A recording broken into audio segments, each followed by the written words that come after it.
నమస్తే అండి, నేను ఇంతకుముందు వీడియో పెట్టాను మన అల్లు అర్జున్ గురించి. పుష్ప కాదు ఎర్రి పుష్పం అని ఫీల్ అయి ఉంటారు చాలామంది. కానీ ఆ మాట చెప్పడానికి రీజన్ చెప్తున్నాను. నేను ఒక టైంలో ఎప్పుడైతే చిరంజీవి గారిని మన అల్లు అర్జున్ పట్టించుకోకుండా మెగా ఫ్యామిలీని పట్టించుకోకుండా అతనే ఏదో పెద్ద మనిషి అన్నట్టు చేస్తున్న బిహేవియర్ని బట్టి అలా చెప్పాల్సి వచ్చింది. కానీ అల్లు అర్జున్ ఆర్య 50 times ఏవో చూసుంటాను నేను. 50 times ఏవో. అదే మన హ్యాపీ సినిమా, అది హిట్ అయిందో ఫ్లాప్ అయిందో తెలియదు కానీ 25 times ఏవో చూశాను సినిమా. అది నేను అంత పిచ్చి ఉండేది. కానీ ఎప్పుడైతే చిరంజీవి గారితో ఆయన ప్లేస్లో ఆయన ఎదుగుతున్నాడు, ఎదగమన్నారు, చిరంజీవి గారు కూడా ఒప్పుకున్నారు. ఏంటంటే వాళ్ళు మనకి చెప్పాలని ఏం లేదు అది ఇది అని. కానీ ముందు ఎంత రెస్పెక్ట్ ఇచ్చేవారో ఆ రెస్పెక్ట్ ఉండాలి కదా. అసలు ఏం మాత్రం ఆ థియేటర్ గురించి కూడా చెప్పా, ఫోటో ఒకటి పెట్టలేదు, ఒక ఫోటో పెట్టి అలాంటి అసలు ఏం లేదు. నేనే ఎదిగాను, నా ఆర్మీ నేను అది ఇది అని కాకుండా ముందు చెప్పిన మాటలు మీకు తెలుసు కదా. ఒక అల్లు అర్జున్ అభిమానులు చెప్తున్నాను, మీకు తెలుసు కదా. ఆయన అంతున్న మాటలు ఏమైనా పద్ధతిగా ఉన్నాయా?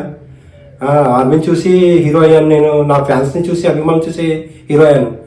అభిమానులు ముందు వస్తారా లేకపోతే హీరో అయ్యాక వస్తారా నాకు అర్థం కాలేదు. అభిమానులు వచ్చాక హీరో అయ్యానంటే ఆ మాట ఏంటండి అర్థం కాదు. అందుకని చెప్పాను ఆ మాట, అంతేగాని. కానీ ముందు ఎన్ని మాటలు చెప్పాడు చిరంజీవి గారి గురించి. అందుకని లేకపోతే నేనే హ్యాపీ సినిమా నేను చిరంజీవి సినిమా కానీ చిరంజీవి గారికి సంబంధించిన సినిమా కానీ ఏది వెళ్ళినా నేను ఒంటరిగా వెళ్ళను.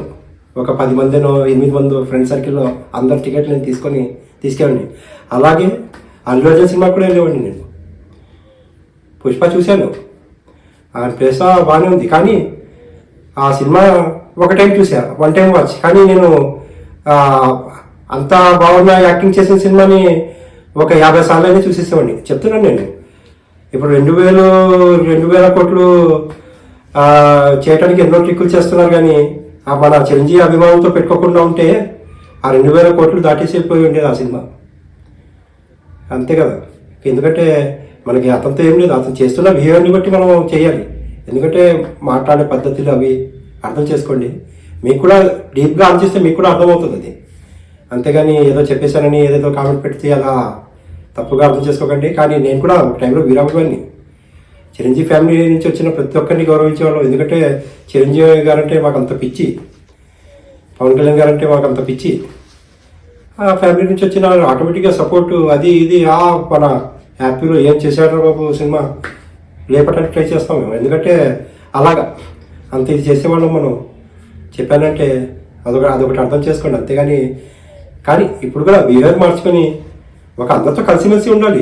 అంతేగాని ఏదో నేనే పెద్ద నేనే తోపానే అంటే మంచిది కాదు. ఇప్పుడు ఎవరు అల్లు అర్జున్ కాదు, అలాగా చేసిన వాళ్ళు ప్రతి ఒక్కరికి ఇదే ఇబ్బందే. ఎందుకంటే అది మంచి పద్ధతి కాదు. అర్థం చేసుకోండి. అందుకనే చెప్పాను. Please thank you. సపోర్ట్ చేయండి, సబ్స్క్రైబ్ చేయండి, లైక్ చేయండి. Thank you.